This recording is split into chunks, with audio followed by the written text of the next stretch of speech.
Hey, what's up everyone? On this video I want to go over some games I've been streaming, specifically 3 on the PS5. The first one will be Martha is Dead. This is available for the PS4, PS5, Xbox One, Xbox Series, and PC. This is quite the game. It's a psychological first-person horror game that takes place in the late years of World War II. This game was developed by an Italian studio, ElGato, and published by Warrior Productions. I got this game from Limited Run Games, and as you can see, it's a PS4 port.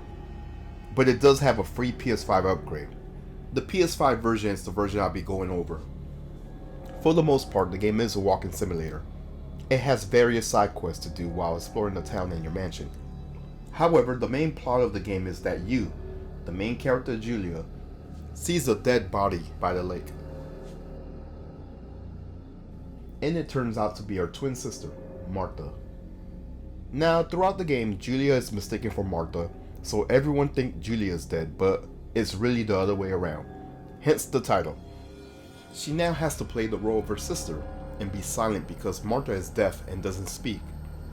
Julia investigates throughout the game on who could have killed her sister. Her sanity begins to deteriorate the closer she gets to the truth. The game also has its photo-taking gimmick. You develop your film in the darkroom, and I'm not gonna lie, sometimes in the late hours of the game, it feels real creepy to develop the film. Why? Well, it involves your sister's corpse. Not to mention, her open coffin is in the same house. Now, there's this fairy tale told as well in the game about a white lady of the forest. As Julia gets closer to the truth, it becomes more dark and gruesome. Which now leads me to why this game is so controversial. The PlayStation ports are quite censored, and at first glance, it might sound dumb to cut content from a game, but personally, I kinda wish I didn't see what I saw. Now, there is an option to turn off the censorship of the game. The game will remind you in advance that the next part of the game will be very graphic. And yeah, I'm not a fan of the body mutilation. I understand that it's supposed to be symbolic, but I could do without it. If I was to compare it to a movie, it would be like Cannibal Holocaust. There's like 2 versions of the movie. Both are graphic. You're still getting your gore. However, the uncut version has a scene where the main crew dissects and disembodies this huge turtle. It adds nothing to the story, and I didn't need to see that. And it's almost the same thing in this game. It adds nothing to the story. That's just my opinion on the matter, and I'm aware that everyone won't agree on it. With that being said, I do think this game is an interesting game. It has a great story going for it. I like the storybook aspect. I even like part of the game where Death itself was pissed that Julia cheated Death. 2 sisters were destined to die. Julia, the first sister, and Martha, the second. On Julia's day of departing, identical twins stood before me, impossible to tell apart. They questioned my presence, since they were still so young. Julia must come with me, I demanded, but they both claimed to be Martha. I explained that Martha's fate was soon to be the same, and their games were useless. I think the tarot card feature is cool. It doesn't add anything to the game, but I like that it's there. I don't think the game is for everyone though. There are some parts of the game I wasn't a fan of, like the emergency code puzzle. There are some times that the game might crash, and sometimes I had to restart a chapter because a side quest conflicts with another and I won't be able to progress in the game. But because the story was very interesting, I wanted to finish the game. The game is pretty cheap to get. If you're interested, check it out. Just be aware, there are some graphic content in the game. What the hell is going on here?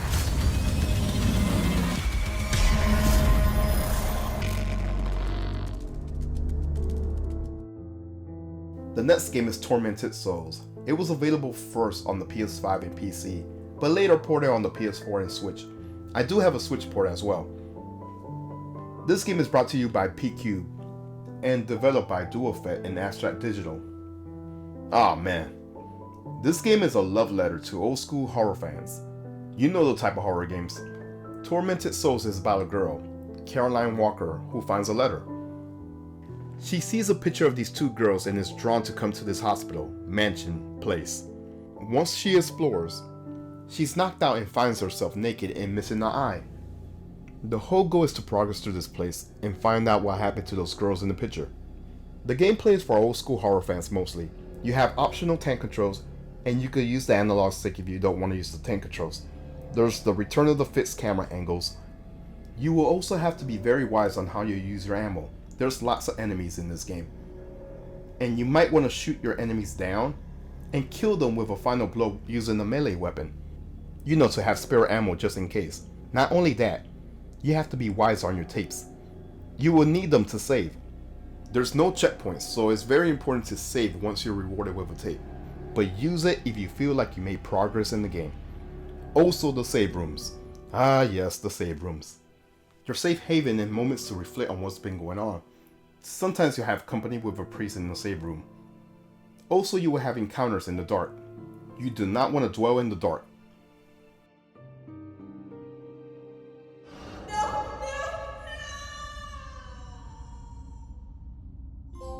It will be an instant kill, which reminds me of Alone in the Dark. But yeah, to counter this, you will be equipped with a lighter to explore in the dark. You can light candles and fight in lit areas just to prevent that. Puzzles. There's lots of puzzles to solve in this game. Some of them are quite the brain teasers. So yeah, if you enjoy those fixed angles and save rooms, you gotta check out Tormented Souls. The last game is The Medium. I remember hearing about this game. It was first announced as an Xbox Series exclusive, and boy, that didn't last very long. As you can see, I have it on the PS5. This is brought to you by Bloober Team. Ah yes, I'm aware of this studio. They worked on games like Layers of Fear and the Blair Witch game. Some of these games are hit or miss. But anyways, The Medium is about this girl named Marianne. She has special powers as a spirit medium. After a funeral, Marianne gets a phone call from a guy named Thomas. He says he knows of her power and meet him at this resort.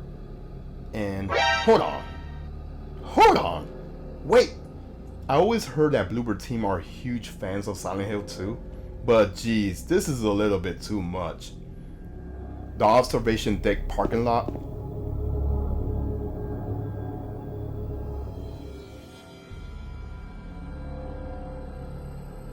The hotel. The gates.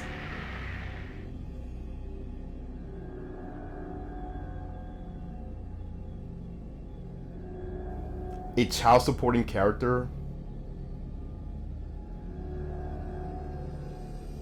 There's a lot. Even the music is composed by Akira Yamaoka. Some might say it's an Easter egg, but that's too much. Keep in mind, this was before the Silent Hill 2 remake was announced, which Bloober Team is also involved. Anyways, sorry for my side rant.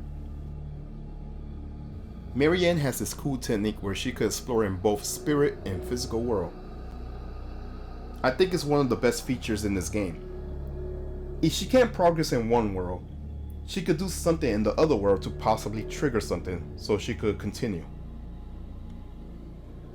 And that's the main gameplay of the game. Lots of puzzles involving both worlds. And I think it's very interesting. Later on in the game, there's parts in the spirit world. She will encounter locusts. They can harm her spirit form, but she could burn them off using her spirit shield. She can't use it forever, no. She has a limited time to use it, and she needs to refill her powers. So she can't spam the shield. There's something else I forgot to mention about Marianne's spirit form. When she leaves her body behind, she has a limited time to explore before she is vaporized. A spirit needs their body. The best way I could compare it to is like holding your breath underwater. You're going to rise to the surface to get some air at some point. But yeah, so far I think the concept is pretty cool. I even love the look of the game, it's really good. The most intense part of the game is when we meet the Maw. This will be your pursuer throughout the game. He usually appears in the spirit world and will look for you. I do think the chase scenes are pretty cool.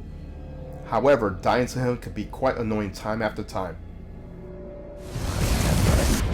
One's in need.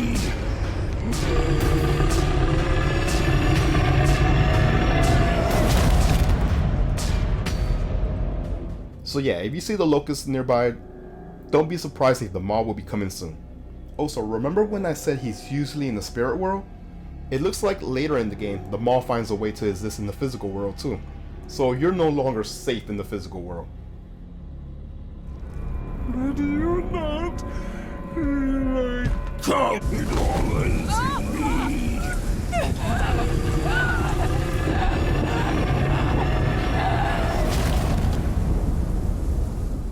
That raises the stakes and makes the game more challenging. You will play as another character later on in the game. I won't talk much about it since it will be in spoiler territory. You also will meet a ghost girl who represents innocence of someone. Okay, I'll stop with the Silent Hill 2 comparison. Gameplay wise, I think the game is fun. The game is a puzzle game first, then action. I forgot to mention there's no combat really in this game. Maybe a parry ability, but there's no combat. Check it out if you're interested. Alright, so that's the 3 games I've been streaming for this video. My favorite of the 3 would be Tormented Souls. I just love that old school horror. I have played other new horror games that try to dedicate themselves to old school horror games, but Tormented Souls aced it. Martha is Dead is more story driven as well as photo taking heavy as well. I just noticed that the medium has a film development process part of the game too. What is with me playing horror games that involves photos and taking pictures? But yeah, Martha is Dead is a story first, then actually playing the game, and that's fine. As well as the medium, I love the world it presents. I love the mechanics and puzzles. The story could be hit or miss with people who play the game, especially with that ending, oh boy. I think the game is okay, but I really wish I wasn't distracted with the Silent Hill 2 Easter eggs. I want to know more about this game. It's a good polished game. Alright, so that's all I have for this video. I think the next video will be ready for Ninja November. I'll explain what that is in the next video. If you haven't, feel free to check me out on Twitch. That's where all my videos are sourced. Follow me on my socials. Like, comment, subscribe, and I am out. Peace.